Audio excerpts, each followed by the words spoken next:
ముందుగా dry fruits నేతితో వేయించానండి. తర్వాత కొబ్బరి వేయించాను, సేమియా కూడా వేయించాను. వేస్తేనే సేమియాలు బాగుంటాయి. పొయ్యి మీద నీళ్ళు పెట్టాను, అది కాగిన తర్వాత దాంట్లో సేమియాలు వేయాలి. కొంచెం నీళ్ళు నెయ్యి వేయాలి, ఎందుకంటే విడిగా ఉంటాయి సేమియాలు.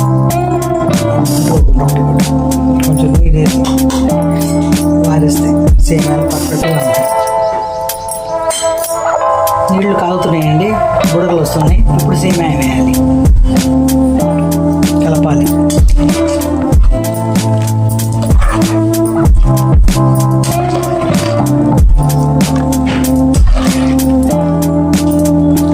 ఉడికిన తర్వాత మొత్తం వార్చాలన్నమాట,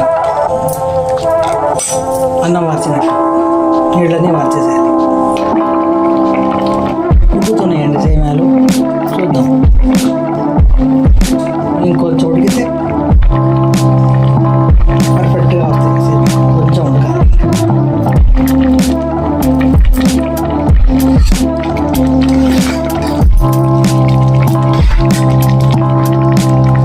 చూస్తూ ఉండాలి.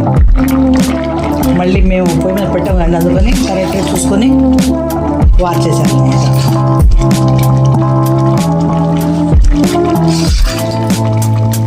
క్యాంపినర్ సేమియా అండి, ఇది తొందరగా మెత్తగా పడుతుంది, కొంచెం టైం తీసుకుంటుంది.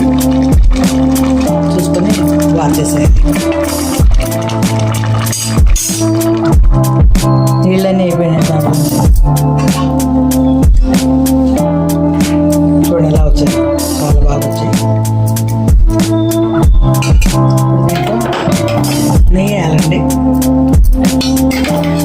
నెయ్యి వేసి బాగా కలపాలి. బాగా విడివిడిగా ఉంటాయి అప్పుడు.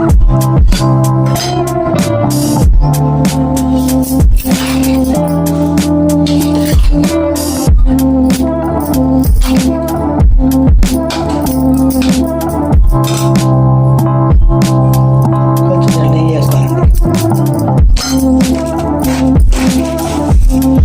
కొంచెం తగినంత వేసుకోవాలి, వేసి కలుపుకోవాలి.